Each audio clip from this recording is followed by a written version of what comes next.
Mga celebrities na nag-cheat pero binigyan ng second chance ng kanilang karelasyon at sila pa rin hanggang ngayon.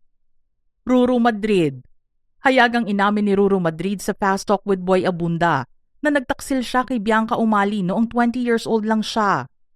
Nagdulot ito ng 8 buwang paghihiwalay na nakatulong kay Ruru na mapag-isipan ang kanyang mga pagkakamali at mapagtanto ang halaga ni Bianca. Matapos niyang humingi ng tawad, pinili ni Bianca na bigyan siya ng pangalawang pagkakataon.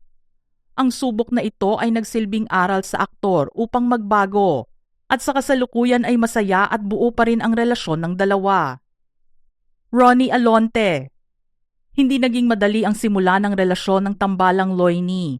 Sa magandang buhay noong 2022, hayagang inamin ni Ronnie ang kanyang naging pagtataksil kay Loisa, bunsod ng tukso sa show business, at kawalan ng katatagan noong siya ay bata pa. Gayunman, minabuti ni Loisa na magpatawad dahil sa matinding pagmamahal at paniniwalang may pagbabagong magaganap. Sa pamamagitan ng pagtatakda ng mga malinaw na hangganan at pagsisikap na maibalik ang tiwala, matagumpay nilang nalampasan ang pagsubok. Humantong sa kasalan ang kanilang relasyon noong November 2025 at formal nilang sinalubong ang kanilang panganay na anak na si Nili noong March 2026. Senator Ralph Recto. Nabunyag sa publiko noong April 2015 sa programa ng GMA News TV na bawal ang pasaway ang nakaraang pagtataksil ni Senator Ralph Recto sa kanyang asawang si Vilma Santos. Ayon kay Vilma, may matagal na silang kasunduan na dapat direktang umamin si Ralph sa kanya kapag nagkamali ito, lalo't mabilis makarating sa kanya ang chismis dahil sa kanyang katayuan sa showbiz. Tinupad ni Ralph ang kanilang kasunduan nang humarap ito, umiyak at nagtapat ng katotohanan. Dahil sa kanyang katapatan at pagpapakita ng pagsisisi, agad siyang pinatawad ni Vilma na may babalang wag na itong uulitin. Naging matagumpay ang pag-aayos ng mag-asawa at nanatili silang magkasama sa loob ng mahigit 3 dekada, kasama ang kanilang anak na si Ryan Christian. Manny Pacquiao.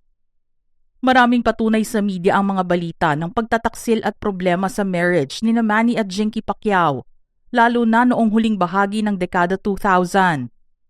Ang pinakapinag-usapang kontrobersya ay ang ugnayan ni Manny sa aktres na si Krista Ranillo noong 2009 na nagdulot ng matinding alitan sa mag-asawa at halos humantong sa diborsyo dahil sa iba pang bisyo ni Manny tulad ng pagsusugal at pag-inom.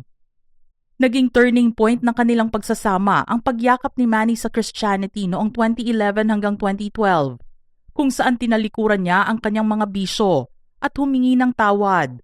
Pinili ni Jinky na patawarin siya dahil sa kanilang pananampalataya.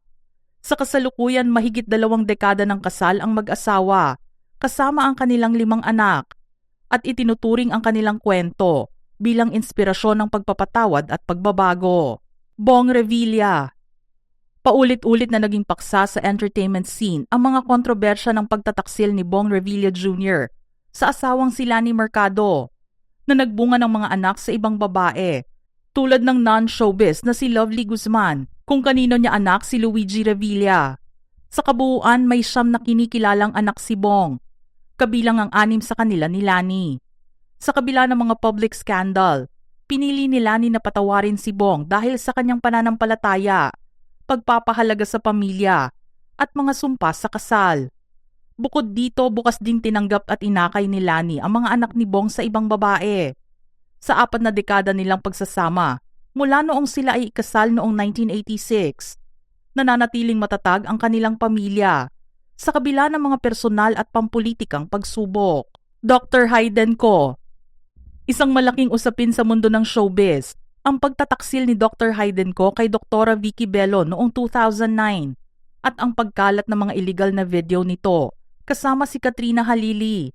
Nagbunga ito ng pagdinig sa Senado, pagbawi sa lisensya ni Hayden at paghihiwalay ng dalawa. Gayunman, nagbago si Hayden sa tulong ng counseling at pananampalataya.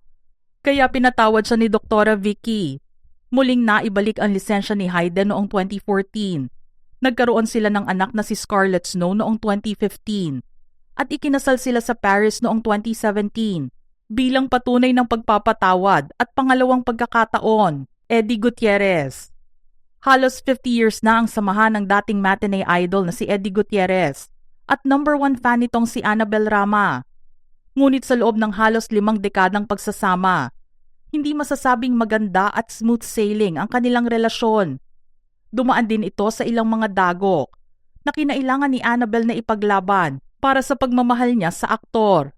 Inamin naman ni Eddie sa isang interview na lapitin siya ng mga babae at walang direksyon ang kanyang buhay.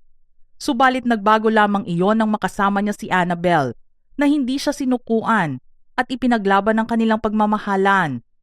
Isa pang nagpatibay sa kanilang relasyon at pamilya ay ang pagpapahalaga nila sa isa't isa, lalo na sa kung ano ang meron sa kanilang buhay. Jimmy Alapag. Dumaan sa matinding pagsubok ang relasyon ni na PBA coach Jimmy Alapag at aktres na si LJ Moreno nang maghiwalay sila dahil sa isyu ng pambababae matapos ang ilang taong pagsasama. Nadiskubre ni LJ ang tungkol sa isa pang babae, isang tinutukoy na starlet na pumasok sa eksena. Ngunit kailanman ay hindi hayag na pinangalanan ni LJ sa publiko kung sino ang babae o starlet na naging dahilan ng kanilang dating hiwalayan. Gayunpaman, nagawa nilang malampasan ng lamat sa relasyon matapos magsisi si Jimmy hanggang sa ikinasal sila noong 2010. Matapos manirahan sa Amerika noong pandemya, muling nagbalik sa Pilipinas ang mag-asawa kasama ang kanilang 4 na anak upang simulan ang bagong yugto ng buhay sa pagiging head coach ni Jimmy sa NLEX Road Warriors. Ariel Rivera. Naging malaking kontrobersya sa showbiz noong unang bahagi ng dekada 90 ang paghihiwalay ni na Ariel Rivera at Jelly de Belen matapos mabunyag ang relasyon ng singer-actor kay Regine Velasquez. Bagamat nagdulot ito ng tensyon sa pagitan ni na Jelly at Regine, kalaunan ay nagkaayos din ang dalawa. Muling nagkabalikan sina Ariel at Jelly nang magpakita ito ng tapat na pagsisisi, na pinatawad naman ng aktres dahil sa pagmamahal at maturity. Ikinasal sila noong 1997 at nabiyayaan ng 2 anak na lalaki, sina Joaquin at Julio. Sa kasalukuyan, itinuturing ang kanilang relasyon bilang isa sa pinakamatatag sa industriya matapos nilang pagtibayin ang pagsasama gamit ang mga aral ng nakaraan. Mga ka-showbiz peeps, ano naman ang inyong reaksyon sa ating listahan ngayon? Share your thoughts in the comment section below.